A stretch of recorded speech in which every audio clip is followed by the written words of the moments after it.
Time is just gone 9:42 a.m. as we continue with this Friday edition of News and Views. And we know for the fact that many people are in a state of worry, they're in a state of anxiety, depression, call it what you may. And all the negativity that we see around us as a result of the unrest, COVID 19, losing loved ones, sickness, illness, whatever it is. But at the end of the day, one needs to remain hopeful, one needs to remain positive. And we join on the line now by Imraan Choonara, the personal excellence mentor and also the CEO of Africa Muslims Agency. Imraan, assalamu alaikum wa rahmatullahi wa barakatuh. Alaikum assalam wa rahmatullahi wa barakatuh, Inayat. And of course, always great to be with the listeners and the viewers of Salam Media. Yes, Jummah Mubarak to you, and wonderful that you're able to join us. Now, obviously, we are inspired by the day of Jummah. We know what a beautiful day it is, but we need to be inspired in more ways than one. So much negativity around us. People are concerned. People are in a state of deep worry at this point in time, and a lot, I would say, blamed on social media as well, and because this is all we're reading all the time. Now, staying positive at a time like this, what do people need to do, Imraan? First of all, Inayat, I want us to remember that this is a defining moment. There are defining moments in our lives. Every single one of us can look back to maybe 3 or 5 or 6 defining moments in our lives. Maybe someone passed away, maybe someone was born, maybe a career change, maybe a financial difficulty that was a defining moment in our lives. And often it doesn't have to be a defining moment that we think is a positive thing. Sometimes something painful happens in our life, but we consider it a defining moment because it changed the way we look at things. So we should look at what's going on right now in the world. COVID, lockdowns, uncertainty. The world is in flux. The unrest that has just happened right now in KZN and around the country.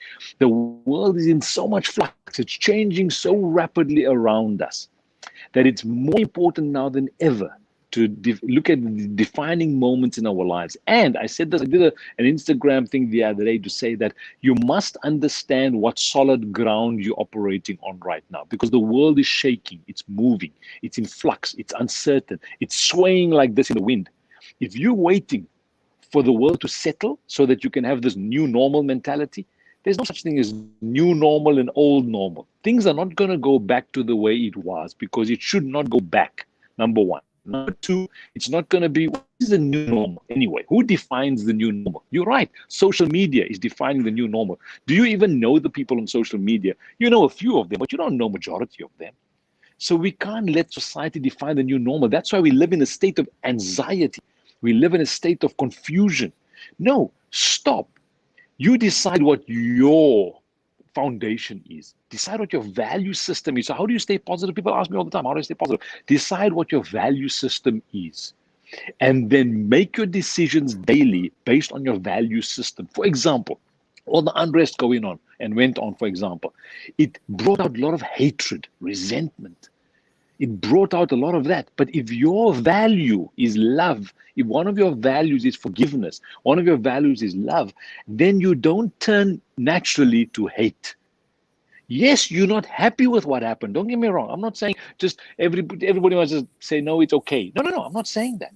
But if your natural response is hatred and resentment, that means that's a value of yours. If your natural response is, let me love my neighbor, let me love a fellow human being, let me not see race and color and ethnicity, let me see reasons, let me understand, let me find a way to love. Nelson Mandela said, hate is taught. So if hate is taught, so can love be taught. Let's teach our children love. Are you saying words in front of your children that are negative, that are promoting hate? That shows your value system. So my suggestion to everyone listening today is, if you want to live a positive life, and please don't get me wrong, positive life doesn't mean everything goes wonderfully for you. People look at me and they think, Imraan, you're full of energy, you're always positive. No. I also have stuff going on in my life. I also have things that happen. But when I feel down, so to speak, I catch myself and I say, Imraan, okay, think for a second. Who am I associating with? You said earlier social media. If you're on social media a lot every day, remember, you are associating with those people. You're allowing those people to influence your mind, your heart, your thoughts, your belief system, and your value system. Be careful who you allow to influence your value system, right? So I want to leave you with a couple of thoughts. Number one, use this as a defining moment. Use COVID as a defining moment. Don't say, and don't say, everything's so terrible around me. No, we as Muslims should know that, especially on this day of Jumu'ah, that we know that Allah is aware of everything. And Allah, even when Allah makes it something difficult for us, it is for our blessing. It is a blessing. We don't know it yet. Maybe the blessing in ayat is that you and I make more dua. Maybe the blessing is that we make more salah. Maybe that's the blessing. Maybe we are grateful more to our Creator for our health, for example, right? So that's a blessing, isn't it? Look at the blessing and stay positive. As a Muslim, we always have to have faith in there's a better future, because the fact of being alive in this world as a Muslim, we know that we will die. And we will know that our hope and our belief is that we will enter Jannah, inshallah, by Allah's mercy, right? Which means that's a positive outcome. We always believe in the positive outcome. We have faith that our Creator will give us Jannah. Ameen. So that's a positive. So we must believe in the positive. Then I want to leave you with a couple of thoughts. Forgiveness. Remember, if you don't forgive people around you, unforgiveness is like drinking poison and expecting someone else to die. When you don't forgive someone, it hurts you more than it hurts the other person. So forgiveness. And then, as Gandhi said, be the change you want to see in the world. If you want to see more love, be that person. You want to see forgiveness, be that person. You want to see positivity, be that person.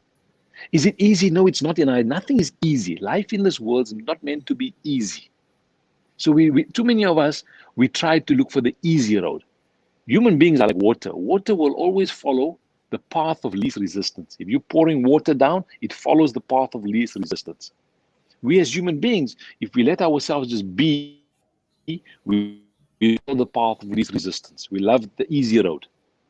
But the path of the resistance, what I mean by that is the path you're choosing that's sometimes tough, is because you decide what your value system is.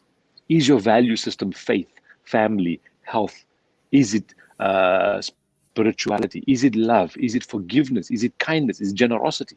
Or is your value system deception, hatred, resentment, unforgiveness, gossip? Is that your value system? I hate to challenge us today, because all of us on our face value will say things like, no, I'm a very loving person, I'm a very kind person, very forgiving person. No, I'm very grateful. Really? And then when something happens, we resent, we hate, we teach our children bad words, we say bad things about another race, about another culture, about another in front of our kids. But to our friends and family, no, I'm a very grateful, but I'm very humble, mashallah. No. What we say, what you do speaks so loudly that what you say, I can't hear. And I leave you with that thought. What we do speaks so loudly that what we say, nobody can hear. Well, Imran, in fact, a lot of gems in what you've just unpacked for us in terms of remaining positive, and I think a lot of food for thought as well. And we make dua that Allah grant us the ability to obviously Ameen. take heed of this wonderful advice that you have given to us this morning. We wish you all the best, my Ameen. brother. Please take care. Ameen. Have a great Inayat, may Allah Jummah. bless you and your family. May Allah bless Salam Media and all the team of Salam Media. You guys do an incredible job. May Allah continue to take you guys from strength to strength and grant you guys barakah. Ameen, ameen, summa ameen. Assalamu alaikum wa rahmatullahi wa Alaikum barakatuh. assalam wa rahmatullahi wa barakatuh. Imraan Choonara on this beautiful day of Jum'ah, obviously encouraging us, and great advice coming through from Imraan this morning in terms of staying positive despite all we see around us, despite all the negativity. And one critical issue that he has mentioned is let us not live in the past, because this is something that we tend to do. Whatever befalls us and we're stuck in the past, and it's time to actually move on, forget what has happened, or sometimes we can't forget, obviously, but at the end of the day, put it past us, don't delve too much in it, and stop us remaining, as Imran said, in a state of flux. And that obviously is absolutely important. We're going to go for a break. We come back. We've got a nikah announcement coming up.